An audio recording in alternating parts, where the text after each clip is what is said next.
Water treatment processes. Clean, safe water is vital for everyday life. Water is essential for health, hygiene and the productivity of our community.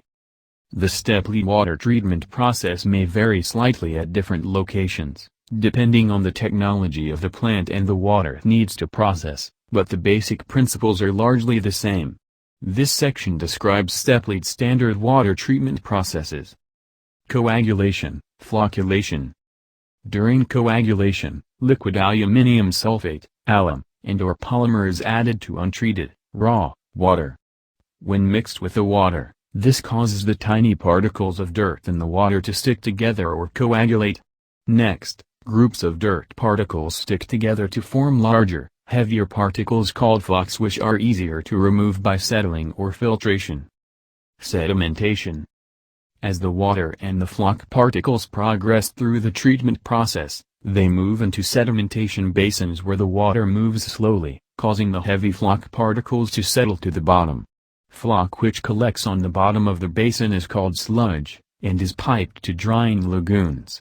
Indirect filtration. The sedimentation step is not included, and the flock is removed by filtration only. Step-lead filtration system. Water flows through a filter designed to remove particles in the water. The filters are made of layers of sand and gravel, and in some cases, crushed anthracite. Filtration collects the suspended impurities in water and enhances the effectiveness of disinfection.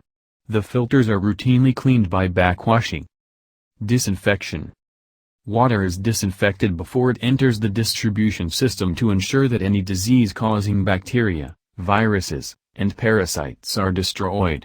Chlorine is used because it is a very effective disinfectant, and residual concentrations can be maintained to guard against possible biological contamination in the water distribution system. Sludge drying. Solids that are collected and settled out of the water by sedimentation and filtration are removed to drying lagoons. Fluoridation. Water fluoridation is the treatment of community water supplies for the purpose of adjusting the concentration of the free fluoride ion to the optimum level sufficient to reduce dental caries. Hunter water is required to fluoridate water in accordance with the NSW Fluoridation of Public Water Supplies Act 1957. pH correction. Lime is added to the filtered water to adjust the pH and stabilize the naturally soft water in order to minimize corrosion in the distribution system, and within customers' plumbing. For anything interest you, please feel free to contact us by WhatsApp, 86136-7018-1318. Email, johnlawvip@gmail.com.